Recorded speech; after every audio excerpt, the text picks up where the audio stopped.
My name is Shailesh. I'm from India. I did my bachelor's from the South India, then the Baroda.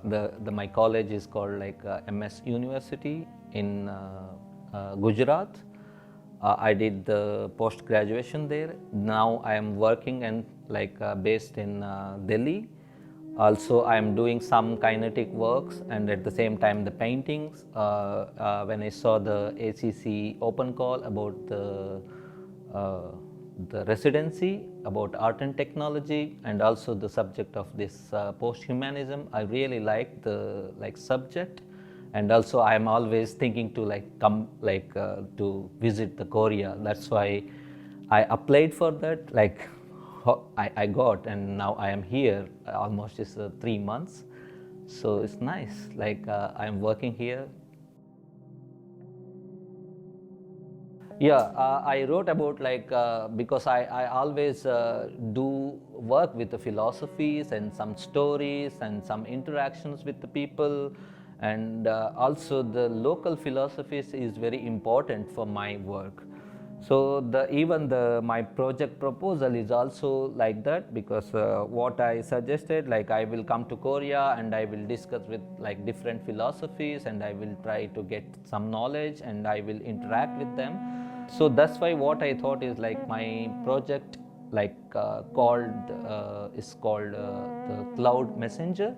It's the one poem from the Indian great poet. His name is called Kalidasa.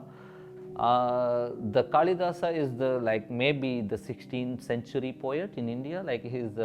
He wrote in the Sanskrit knowledge.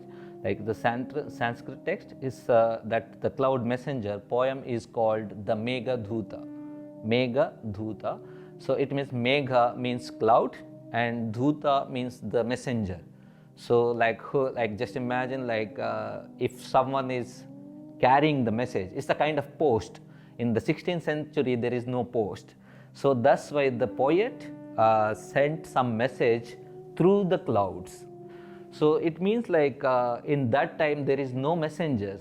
We don't have a WhatsApp or we don't have a Kakao Talk or whatever it is.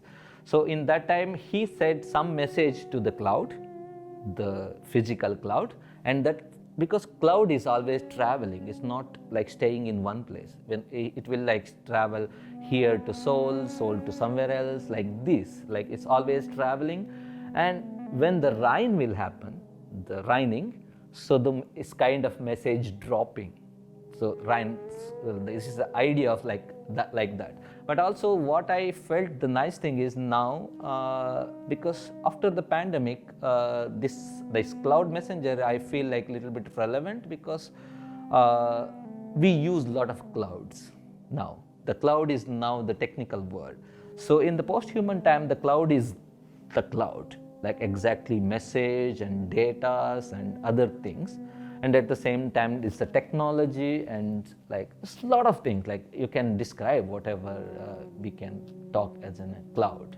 So that's why the cloud is very important, and at the same time cloud is sending the messenger. The messenger is also important here, the physical cloud, and at the same time is the kind of what I can say, this the physical and maybe it's metaphor, and also it's a non-physical also.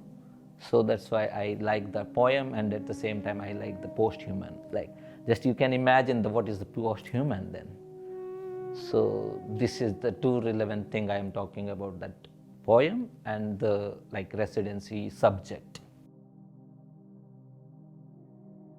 The realizing the object is always different from person to person. This is the kind of object.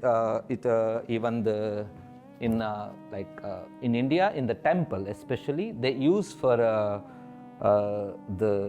it's a kind of fan for God.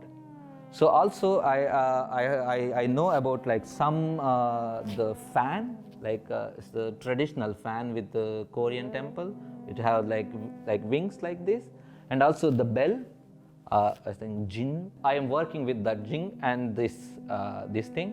So I want to when the sound is making jing, the machine will fly. So that's a kind of combined thing I I'm going to use like the tradition is always interconnected. Like India have a certain kind of tradition, and also the Korea have like some like traditions in the compared to Indian like system like in India, because in South India like we call like some particular words like apaji, ammaji. So this is like what we call for my father, like we call apaji. Like here also in Korea also we call like I'm wondering like how it can be possible, because the same word, because Korean language is different and Indian language, especially South Indian language, Tamil language is completely different. So those kind of similarities always connected with the tradition. So when you think about the tradition, so tradition and tradition object. So tradition object have these kind of similarities. So that bell, the what I am saying, the jing, so the same object we have in India. So we'll do that when some people are praying. So that's why I'm using some particular object to make a machine. I think in the later coming days you can see the machine. The final visual thing, like what happens like when you do like little small scale of work, like in the scale, like in the size and the installation space, you don't understand before when you are doing work in the studio, because I am doing the work in the studio. I was just kind of part. The work is always is a small part. When I assembled everything and when I hang the work, then there is a lot of technical issues, and also I have to fix all those in the particular time. I did that also. Now it's looking big. Earlier I thought it's very like almost like 3 meters sculpture, but now it's almost 4.2 meter. Like it's very long, and I can see in the like top. So the height is also high, and it's a big work for me. The first time I did this big work, I never did this kind of like huge. Like in the scale, I did the big work and the different movement with the different idea. So I'm feeling great in that way, and also the challenges are always different because you don't know how it works. Now everything is like coming together. Like I have like one big sculpture and another one medium sculpture and one small sculpture. So all three are like kinetic works. One is like with the jing, that the Korean bell, and the second one is the small bell, and one machine is hanging and is like flying, so with the wings. So that also making little small moves, so you can see that like when how the like it looks like some different thing, like also it shakes some dance kind of thing. So that's why in the final work maybe I'm also surprised how it came out. So but it's good.